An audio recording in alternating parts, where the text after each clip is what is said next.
تاریخ کے صفحات پر کبھی کبھار ایسی شخصیات ابھرتی ہیں جو اپنی پوری زندگی کو صرف ایک ہی میدان تک محدود نہیں رکھتی. کوئی صرف سیاست میں نام پیدا کرتا ہے، کوئی علم و تحقیق میں، کوئی خانقاہ اور روحانیت میں، اور کوئی تعلیم اور سماجیات میں. لیکن کچھ نایاب شخصیات وہ بھی ہوتی ہیں جو ایک ہی وقت میں ان تمام میدانوں میں نمایاں کردار ادا کرتے ہیں. ایک ایسی ہی ہمہ جہت شخصیت کے طور پر سامنے آتی ہے جسے صدیوں تک یاد رکھا جاتا ہے.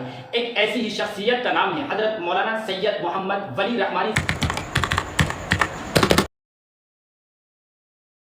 وہ نہ صرف ایک ماہر سیاستدان تھے بلکہ ایک جید عالم دین، ایک باوقار روحانی پیشوا، ایک کامیاب تعلیمی مصلح اور ایک صاحب فکر و قلم شخصیت بھی تھے. ان کی زندگی کا ہر گوشہ سبق دیتا ہے. اگر نیت صاف ہو، ویژن بڑا ہو اور عمل خالص ہو تو ایک انسان کتنے ہی میدانوں میں تاریخ رقم کر سکتا ہے. یہ ان کی زندگی کی کہانی ہے، ایک ایسی کہانی جو خانقاہ رحمانی، دارالعلوم دیوبند، بہار اسمبلی، آل انڈیا مسلم پرسنل لا بورڈ اور رحمانی 30 کے درمیان جڑی ہوئی ہے. مولانا سید محمد ولی رحمانی کی پیدائش 5 جون 1943 عیسوی کو بہار کے مشہور شہر مونگیر میں ہوئی. یہ کوئی عام گھرانہ نہیں تھا بلکہ علم و روحانیت کا وہ مرکز تھا جس نے بر صغیر کی تاریخ پر گہرے اثرات چھوڑے ہیں. آپ کے والد مولانا منت اللہ رحمانی انڈیا کے بڑے علماء میں مانے جاتے تھے. وہ آل انڈیا مسلم پرسنل لا بورڈ کے پہلے جنرل سیکریٹری اور امارت شرعیہ بہار اڑیسہ کے امیر شریعت بھی تھے. آپ کے دادا مولانا محمد علی مونگیری رحمۃ اللہ علیہ ندوۃ العلماء لکھنؤ کے بانی اور پہلے ناظم تھے. آپ کے خانوادے کے دیگر بزرگ بھی ہمیشہ علم و دعوت اور سماجی خدمت سے جڑے رہے. یوں کہا جا سکتا ہے کہ مولانا ولی رحمانی صاحب نے علم و قیادت کو وراثت میں پایا ہے. شروع کی تعلیم آپ نے جامعہ رحمانی مونگیر میں حاصل کی جسے آپ کے والد نے قائم کیا تھا. یہیں سے علمی بنیاد رکھی گئی. اس کے بعد آپ کی تعلیم کا سلسلہ ندوۃ العلماء لکھنؤ سے جڑا. ندوی کی خصوصیت یہ تھی کہ یہاں قدیم و جدید علوم کا حسین امتزاج پڑھایا جاتا تھا. اس ماحول نے آپ کی فکر کو وسعت دی اور پھیلایا. پھر آپ نے مزید تعلیم حاصل کرنے کے لیے دارالعلوم دیوبند کا رخ کیا. دارالعلوم دیوبند کے علمی ماحول اور اس وقت کے بڑے اساتذہ کی صحبت نے آپ کے علم کو پختگی دی اور مضبوط کیا. یہیں سے آپ کو فقہ، حدیث اور دینی علوم میں کمال حاصل ہوا. ساتھ ہی ساتھ سماجی مسائل کو اسلامی تناظر میں سمجھنے کا سلیقہ ملا. یہاں کہانی ایک دلچسپ رخ اختیار کرتی ہے. عام طور پہ مدرسوں کے فارغ ہونے والے اسٹوڈنٹس دینی اور تعلیمی خدمات تک محدود رہتے ہیں، لیکن مولانا سید ولی رحمانی صاحب نے الگ ہی راستہ اپنایا. انہوں نے سیاست میں قدم رکھا. 1974 عیسوی میں آپ بہار قانون ساز کونسل کے رکن بنائے گئے. مسلسل 22 سال تک 1974 سے 1996 تک آپ کونسل کے رکن رہے. آپ کو 2 مرتبہ کونسل کا نائب چیئرمین بھی بنایا گیا. اسمبلی کے فلور پر آپ ہمیشہ اقلیتوں کے مسائل، تعلیم کی ضرورت اور سماجی انصاف کی بات کرتے رہے.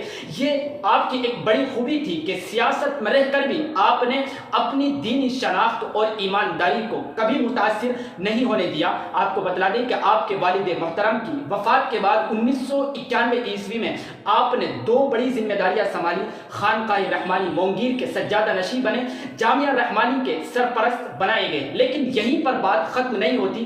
آگے چل کر آپ کو ملت کی بڑی قیادت سونپ دی گئی.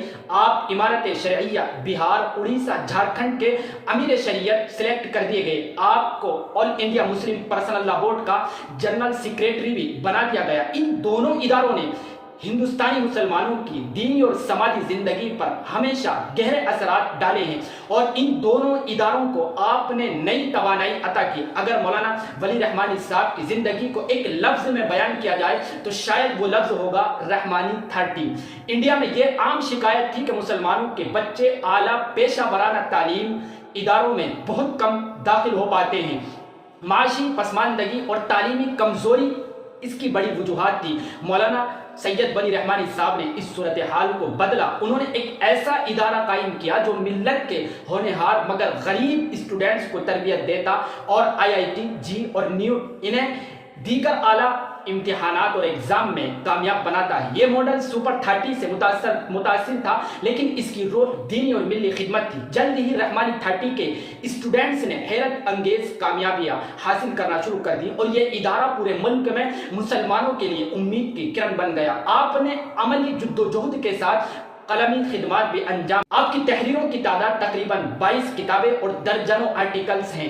موضوعات میں یعنی ٹاپک میں فقہ، سیاست، سماجیات، ہسٹری، سوانح اور تصوف شامل ہیں۔ آپ کے آرٹیکل ہمیشہ مدلل، جامع اور عام انداز میں ہوا کرتے تھے۔ مولانا کو الگ الگ اداروں اور حکومتوں کی طرف سے بھی الگ الگ ایوارڈ سے نوازا گیا، جن میں راجیو گاندھی ایوارڈ، شکشا رتن ایوارڈ، سر سید ایوارڈ، کولمبو یونیورسٹی کی طرف سے ڈاکٹریٹ کی اعزازی ڈگری، یہ سب ان کی ہمہ جہت خدمات کا اعتراف تھا۔ مولانا سید ولی رحمانی صاحب کی شخصیت میں کئی نمایاں پہلو تھے: سادہ مزاج، عوامی رابطے میں آسان، دینی غیرت اور سیاسی بصیرت کا حسین امتزاج، تعلیم اور تربیت کو اپنی ترجیحات میں سب سے اوپر رکھنا، واضح اور دو ٹوک موقف اختیار کرنا چاہے وہ کتنا ہی مشکل کیوں نہ ہو۔